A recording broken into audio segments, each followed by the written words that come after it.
जय शिवराय मित्रांनो, न्यूजवरती खूप मोठ्या प्रमाणात कोरोनाविषयी बातमी येत आहेत की कोरोना भारत देशात परत आलेला आहे. खूप रुग्ण वाढत आहेत आणि परत आपल्याला लॉकडाऊन लागण्याची शक्यता आहे. यामध्ये कोणत्या न्यूजवरती 25 तारीख आहे, कोणत्या न्यूजवरती 26 तारीख आहे, कोणी म्हणते जानेवारी स्टार्ट होण्याच्या अगोदरच लॉकडाऊन लागेल. तर मित्रांनो, हे सर्व साफ खोटं आहे. असे काही होणार नाही. कोरोना हा 100% येणार आहे. असं नाही की कोरोना येणार नाही. कोरोना आलेला आहे आणि कोरोनामुळे अजूनही आणखीनही रुग्ण वाढतील.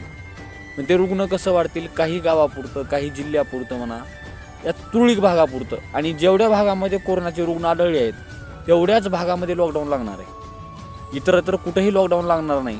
परत 2020-22 अशी काहीही परिस्थिती येणार नाही.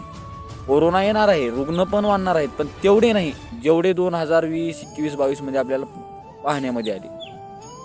मित्रांनो, अशा कुणीही अफवांना बळी पडू नका. आणि न्यूजवाल्यांचं कसं आहे की त्यांची स्वतःची TRP वाढवण्यासाठी ते काही बातम्यामध्ये जेवढं होईल तेवढं प्रमाणामध्ये त्यांची TRP वाढली पाहिजे. मग जेवढी जनता घाबरेल तेवढी त्यांनी न्यूजवरती पाहणार. पाहिल्याच्या नंतर म्हणजे जेवढी जनता घाबरेल तेवढा त्यांचा फायदाच आहे ना. त्यामुळे त्यांनी एक रुग्ण आढळला की तिचे 10 रुग्ण सांगणे, 15 रुग्ण सांगणे, अशी सध्याची परिस्थिती आहे. मित्रांनो, अशा कुणीही अफवांना बळी पडू नका. हां, सुरक्षित राहा. सॅनिटायझरचा वापर करा, परत मास्क वापरा. पण मित्रांनो, असं काही होणार नाही. भिण्याची काही आवश्यकता नाही.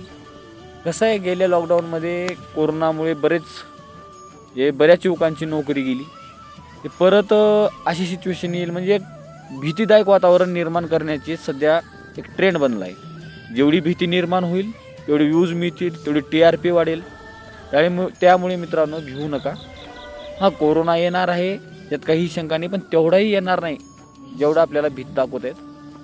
मित्रांनो, सावध राहा, स्वतःची काळजी घ्या, मास्कचा वापर करा, सॅनिटायझरचा वापर करा, नको तिथे गर्दी करू नका. आणि मित्रांनो, चॅनलला सबस्क्राईब करा, व्हिडिओला लाईक करा आणि व्हिडिओ शेअर करायला विसरू नका.